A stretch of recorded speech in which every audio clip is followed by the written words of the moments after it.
পিঙ্কিস কিচেনে আপনাদের জানাই স্বাগতম। আজ আমি বানাবো কাঁঠালের দানা দিয়ে পাঁচমিশালি।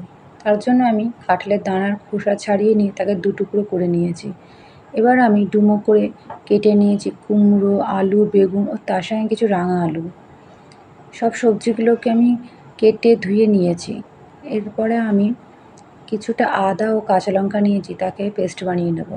এরপর আমি একটা কড়াইতে সরষের তেল গরম করে তার মধ্যে আমি অল্প পাঁচফোড়ন ও পেঁয়াজ দিয়েছি। ফোড়নে যদি পাঁচফোড়নের সঙ্গে পেঁয়াজ দেওয়া হয় তবে তার গন্ধ খুব ভালো আসে।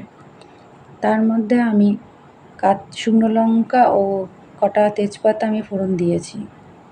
দেওয়ার পরে আমি এর মধ্যে কেটে রাখা সবজি যেটা আগে থেকে ধুয়ে রেখেছিলাম সেটা আমি দিয়ে দিলাম। দিয়ে দেওয়ার পরে আমি তার মধ্যে কিছুটা পরিমাণে হলুদ আর কিছুটা পরিমাণে নুন দিয়ে দেবো। দিয়ে এবার এটাকে আমি চাপা দিয়ে দেবো। চাপা দিয়ে পরে এর মধ্যে যে জল আছে সেটা বেরিয়ে আসবে। সবজিতে আমি আলাদা করে আর কোনো জল দেবো না, এটা ভাপে ভাপেই সিদ্ধ হয়ে যাবে। কিছুক্ষণ পরে আমি ঢাকনা খুলে দেখি কি অবস্থায় আছে। কিছুটা জল বেরিয়ে এলো সবজি থেকে। এবার এটাকে আমি নাড়িয়ে চাড়িয়ে দেবো। তার মধ্যে আমি কিছুটা পরিমাণে বেটে রাখা আদা ও কাঁচা লঙ্কা দিয়ে দিয়েছি। দিয়ে আমি আবারও নাড়তে শুরু করি যাতে মশলা মিশে যায় সবজির সঙ্গে। দিয়ে আমি আবার চাপা দিয়ে রাখবো যাতে সবজিগুলো সিদ্ধ হয়ে যায় আস্তে আস্তে। এতে আর কোনো আলাদা করে জল পড়বে না, শুধু এই মশলার জল যা পড়া সেটাই।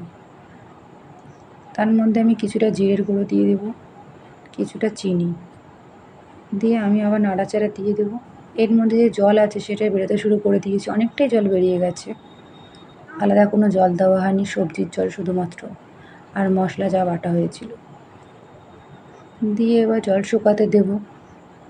জল শুকিয়ে গেলে হয়ে যাবে আজকে আমার কাঁঠালের দানার পাঁচমিশালি। আমার চ্যানেলটিকে যদি আপনাদের ভালো লাগে প্লিজ এটা লাইক কমেন্ট করে দিয়ে যাবেন আর আমার চ্যানেলটিকে সাবস্ক্রাইব করে দিন।